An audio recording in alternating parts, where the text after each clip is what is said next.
Assalamualaikum warahmatullahi wabarakatuh. Halo teman-teman mahasiswa UICI dimanapun kalian berada. Selamat datang di mata kuliah pengantar teknik industri bersama saya, Mei Dinapur. Bagaimana kabarnya dengan teman-teman semua? Semoga semuanya dalam kondisi sehat dan masih bersemangat untuk belajar bersama. Kali ini adalah pertemuan ke-7 kita di mata kuliah pengantar teknik industri. Masih semangat ya? Mari kita bareng-bareng pelajari. Jangan lupa tonton videonya sampai selesai. Materi di pertemuan ke-7 kita ini membahas mengenai tata cara pengukuran kinerja.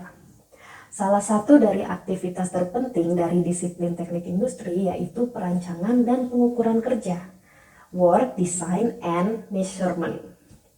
Perancangan dan pengukuran kerja merupakan disiplin yang dirancang terutama untuk memberi pengetahuan mengenai prinsip dan prosedur yang harus dilaksanakan.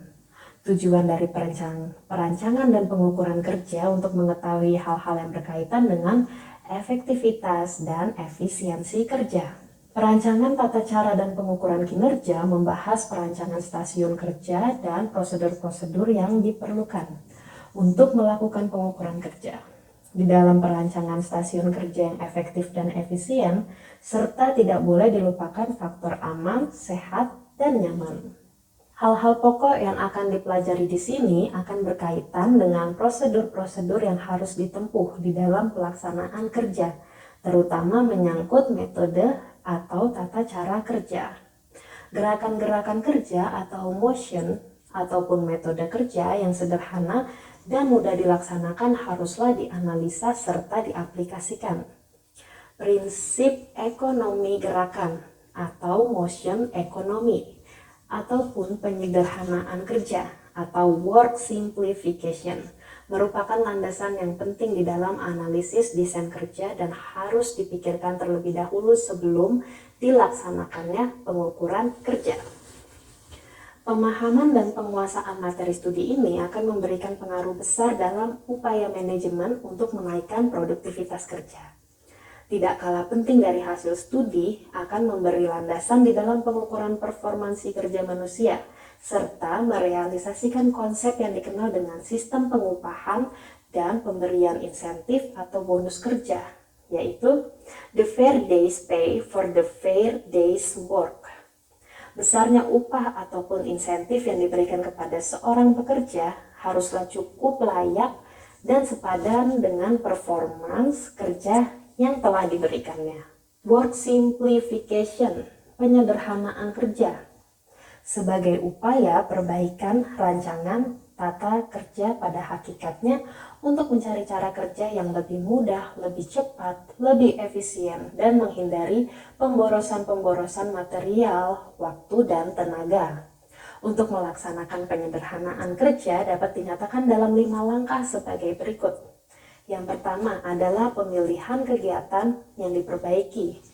Yang kedua, pengumpulan pencatatan data atau fakta. Dan yang ketiga, analisa terhadap langkah-langkah kerja. Keempat, usulan dan pengujian alternatif metode kerja yang lebih baik. Dan yang kelima adalah aplikasi dan evaluasi metode kerja baru. Seperti yang dijelaskan dalam langkah-langkah tersebut, penggambaran prosedur kerja guna mempermudah proses analisa dilakukan melalui peta proses atau proses chart. Apa itu peta proses chart? Dan terdapat beberapa peta kerja lainnya yang dapat digunakan untuk menganalisis metode kerja, seperti peta aliran proses atau flow process chart. Adalah peta yang menggambarkan semua aktivitas, baik produktif atau tidak produktif, selama aktivitas tersebut terlibat di dalam proses pelaksanaan kerja. Peta aliran proses tidak hanya kegiatan operasi atau inspeksi saja yang ditampilkan, tetapi juga menggambarkan aktivitas yang tidak produksi tadi seperti transportasi, material handling, delay atau idle, dan penyimpanan. Berikutnya ada yang namanya flow diagram. Jadi pada dasarnya persis sama dengan peta aliran proses. Hanya saja di sini penggambarannya dilakukan di atas gambar layout dari fasilitas kerja. Di sini simbol-simbol ASME dan nomor-nomor aktivitas masing-masing digambarkan. Tujuan pokok dari pembuatan diagram aliran adalah untuk mengevaluasi langkah-langkah proses dalam situasi yang lebih jelas. Tentunya bisa dimanfaatkan untuk melakukan perbaikan-perbaikan di dalam desain layout fasilitas produksi yang ada. Dan masih terdapat beberapa peta kerja lainnya yang nanti bisa teman-teman lebih perdalam lagi di modul yang telah disediakan. Sekarang mari kita bahas apa itu prinsip ekonomi gerakan. Ketika kita menganalisa dan mengevaluasi metode kerja untuk memperoleh metode kerja yang lebih efisien, maka kita perlu mempertimbangkan prinsip-prinsip ekonomi gerakan, the principle of motion economy. Prinsip ekonomi gerakan ini bisa digunakan untuk menganalisa gerakan-gerakan kerja setempat yang terjadi dalam sebuah stasiun kerja, dan bisa juga untuk kegiatan-kegiatan kerja yang berlangsung secara menyeluruh dari satu stasiun kerja ke stasiun kerja lainnya. Beberapa prinsip ekonomi gerakan yang dikutip dari buku Marvin E. Mandel. Yang pertama adalah eliminasi kegiatan, yang kedua kombinasi gerakan atau aktivitas kerja, dan yang ketiga adalah penyederhanaan kegiatan. Sekarang mari kita bahas apa itu ergonomi. Manusia biasanya menyesuaikan diri dengan kondisi alamnya, yang pada dasarnya hal ini menunjukkan tingkat kebudayaan mereka yang berkembang dari waktu ke waktu. Tujuan pokok manusia untuk selalu mengadakan perubahan rancangan peralatan-peralatan yang dipakai adalah untuk memudahkan kenyamanan penggunanya. Disiplin keilmuan lahir dan berkembang sekitar pertengahan abad 20 ini yang berkaitan dengan perancangan peralatan dan fasilitas kerja yang memperhatikan aspek-aspek manusia sebagai penggunanya, dikenal kemudian dengan nama ergonomi. Disiplin ergonomi ini secara khusus akan mempelajari keterbatasan dan kemampuan manusia dalam berinteraksi dengan teknologi dan produk-produk buatannya.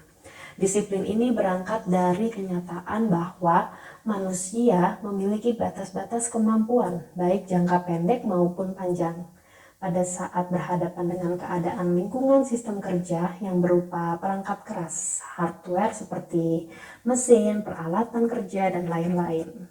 Dengan demikian, disiplin ergonomi melihat permasalahan interaksi tersebut sebagai suatu sistem dengan pemecahan-pemecahan masalah melalui proses pendekatan sistem pula. Bertujuan untuk merancang sistem kerja sehingga orang yang bekerja dengan baik mencapai tujuan yang diinginkan melalui pekerjaan yang efektif, efisien, aman, dan nyaman. Dengan kata lain, di sini manusia tidak menyesuaikan dirinya dengan mesin yang dioperasikan. The man fits to the design. Melainkan sebaliknya, yaitu mesin dirancangkan terlebih dahulu, memperhatikan kelebihan dan keterbatasan manusia yang mengoperasikannya. The design fits to the man. Dalam keilmuan ergonomi ini, nantinya akan dibahas mengenai system approach dan pengukuran kerja. Oke, sampai di situ dulu. Gimana teman-teman? Semoga sudah mulai paham mengenai tata cara pengukuran kinerja.